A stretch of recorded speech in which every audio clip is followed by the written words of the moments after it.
Assalamualaikum warahmatullahi wabarakatuh. Perkenalkan, nama saya Desti Ramadhani Anas dari kelompok 12 Psikopatologi. Nah, kelompok 12 membahas terkait dengan neurocognitive disorder. Anggota kelompok 12 sendiri terdiri atas 3 orang, Arwini Rohan Sri Mulya, Anissa Putri Ayu, dan saya sendiri Desti Ramadhani Anas. Nah, kelompok 12 maksud saya akan membahas 5 outline. Yang pertama adalah perspektif cognitive disorder, yang kedua adalah delirium, yang ketiga adalah demensia, yang keempat adalah amnesia, dan yang terakhir adalah bagian kesimpulan.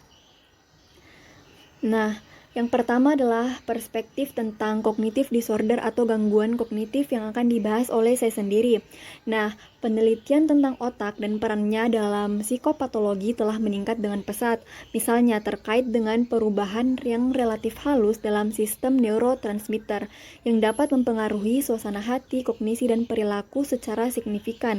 Nah, pengertian dari neurocognitive disorder ini merupakan salah satu kondisi yang menyebabkan gangguan disfungsi pada otak dan juga akan mempengaruhi fungsi mental manusia.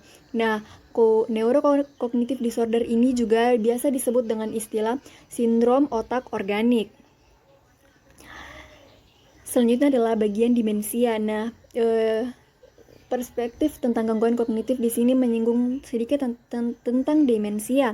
Nah, kondisi progresif yang ditandai dengan penurunan bertahap terhadap kemampuan kognitif dan gangguan amnestik disfungsi memori akibat kondisi medis atau obat ataupun racun.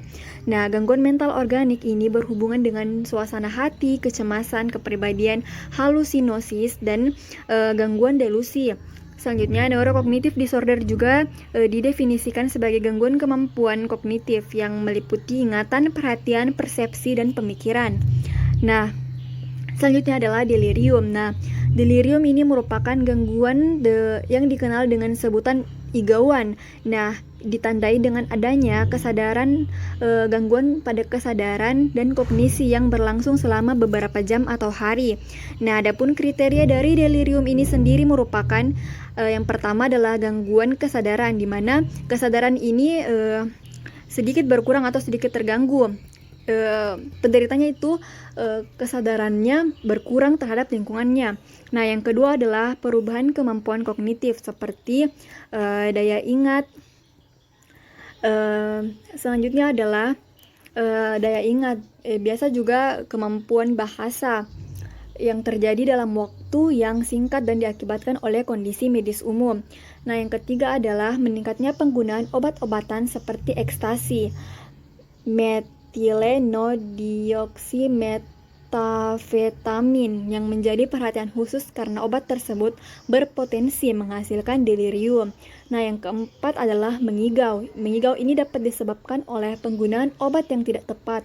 Nah, biasanya dikhususkan bagi orang dewasa atau yang lebih tua karena mereka cenderung menggunakan obat dengan resep yang lebih banyak daripada kelompok usia lainnya. Nah, delirium juga biasanya terjadi pada anak-anak, di mana anak-anak yang mengalami demam tinggi atau yang sedang minum obat tertentu sering disalahartikan sebagai ketidakpatuhan. Nah, hal ini juga sering terjadi selama demensia. Nah, selanjutnya adalah terkait dengan pengobatan dan pencegahan delirium.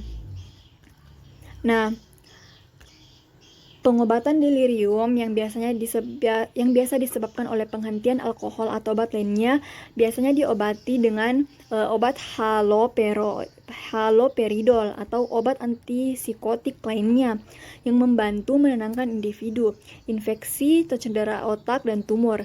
Nah, biasanya juga diberikan intervensi medis yang diperlukan dan sesuai. Nah, yang sering kali kemudian menyelesaikan delirium yang menyertainya. Nah, bisa juga dengan perawatan non-medis dengan tujuan untuk meyakinkan individu dalam membantunya mengatasi agitasi, kecemasan, halusinasi dari delirium. Nah, biasanya juga seseorang di rumah sakit mungkin dihibur dengan barang-barang pribadi yang sudah dikenal seperti foto, Biasanya seorang pasien yang termasuk dalam semua keputusan pengobatan tetap memiliki rasa kontrol jenis perawatan psikososial. Nah, perawatan ini dapat membantu orang tersebut untuk mengelola selama periode yang mengganggu atau sampai penyebab medis ini dapat diidentifikasi dan ditangani. Nah, bukti juga menunjukkan bahwa jenis dukungan sosial dapat menunda pelembagaan untuk pasien, utamanya pada usia lanjut. Selanjutnya untuk bagian demensia akan dilanjutkan oleh Saudari Arwini. Terima kasih. Demensia merupakan kondisi progresif dan degeneratif yang ditandai dengan kemunduran bertahap dari berbagai kemampuan kognitif termasuk memori, bahasa, perencanaan, pengorganisasian, pengurutan, dan pengabstrakan informasi. Penyakit Alzheimer merupakan penyebab utama demensia. Sampai saat ini, tidak ada pengobatan yang efektif untuk demensia irreversibel yang disebabkan oleh penyakit Alzheimer, penyakit Parkinson maupun Huntington. Demensia disebabkan oleh beberapa kondisi medis dan penyalahgunaan obat-obatan atau alkohol yang menyebabkan perubahan negatif pada fungsi kognitif. Beberapa kondisi ini misalnya infeksi atau depresi dapat menyebabkan demensia.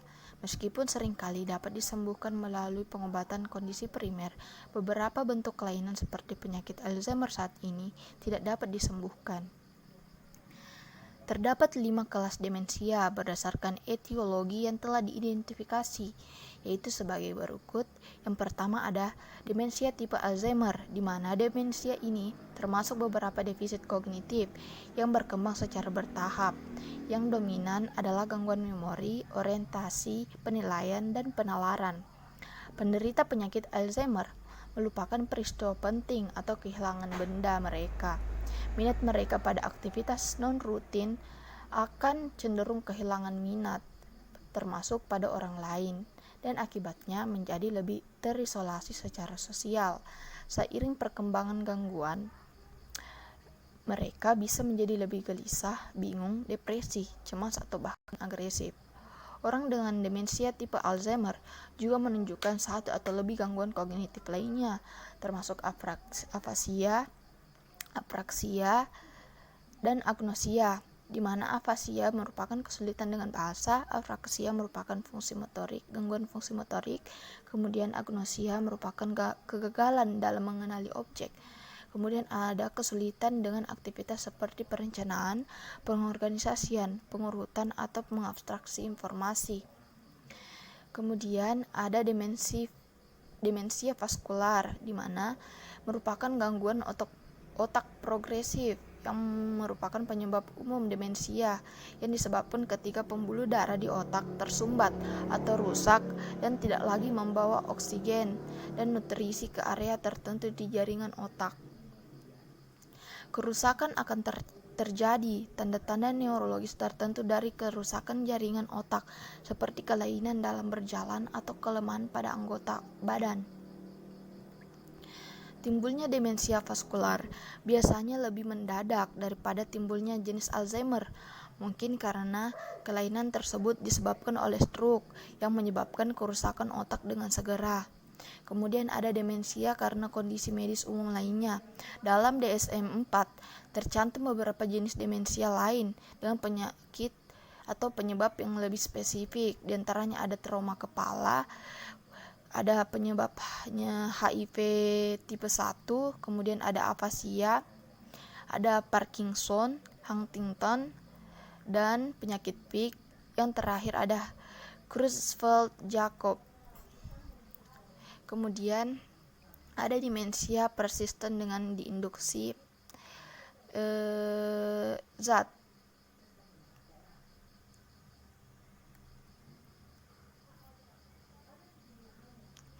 Yang penggunaan narkoba yang berkepanjangan, terutama dikombinasikan dengan pola makan yang buruk, dapat merusak otak dan beberapa keadaan dapat menyebabkan demensia.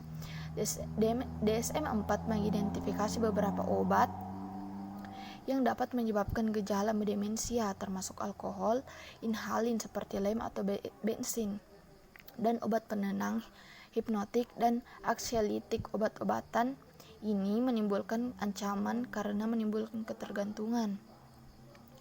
Kemudian ada demensia tidak ditentukan lainnya. Demensia ini tidak diketahui penyebab pastinya. Gejala yang ditunjukkan sama seperti demensia pada umumnya. Perkenalkan, nama saya Anissa Putri Ayu. Penyebab demensia. Jenis kerusakan ini terjadi pada semua orang dengan penyakit Alzheimer. Jenis kedua hasil degenerasi dari endapan protein bergetah disebut plak amiloid, juga disebut sebagai neuritik atau plak pikun, yang terakumulasi di antara neuron di otak orang dengan kelainan ini. Kedua bentuk kerusakan neurofibrillary tangles dan plak amiloid terakumulasi selama bertahun-tahun dan diyakini menghasilkan gangguan kognitif. Merokok dapat memperburuk proses degeneratif penyakit Alzheimer, menyebabkan penderita penyakit yang juga merokok meninggal lebih awal daripada bukan perokok yang menderita penyakit Alzheimer. Demensia frontal temporal. Demensia frontal temporal ditandai oleh perubahan perilaku dan kepribadian yang ekstrim. Tidak seperti Alzheimer, demensia frontal temporal tidak berkaitan erat dengan hilangnya neuron kolinergik. Neuron serotonin adalah yang paling terpengaruh. Demensia frontal subkortikal. Demensia tipe ini memengaruhi sirkuit dalam otak yang menjulur dari daerah subkortial ke korteks, karena daerah otak subkortial berperan dalam pengendalian gerakan motorik, kognisi, dan aktivitas motorik terpengaruh. Pengaruh psikologis dan sosial. Meskipun hanya sedikit yang mengklaim bahwa pengaruh psikososial secara langsung menyebabkan jenis kerusakan otak yang terlihat pada orang dengan demensia, pengaruh tersebut dapat membantu menentukan permulaan dan perjalanan. Misalnya, gaya hidup seseorang mungkin melibatkan kontak dengan faktor-faktor yang dapat menyebabkan demensia. Pengobatan demensia, perawatan biologis, banyak pekerjaan telah diarahkan untuk mengembangkan obat yang akan meningkatkan kemampuan kognitif orang dengan demensia tipe Alzheimer. Banyak yang tampaknya efektif pada awalnya, tetapi perbaikan jangka panjang belum diamati dalam penelitian terkontrol placebo.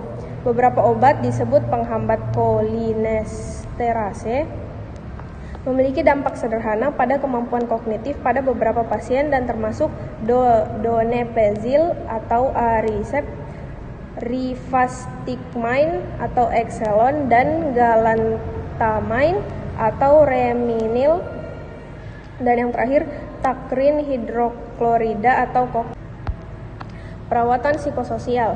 Stimulasi kognitif mendorong penderita demensia untuk mempraktikkan keterampilan belajar dan ingatan tampaknya menjadi metode yang efektif untuk menunda timbulnya efek kognitif yang lebih parah dari gangguan ini.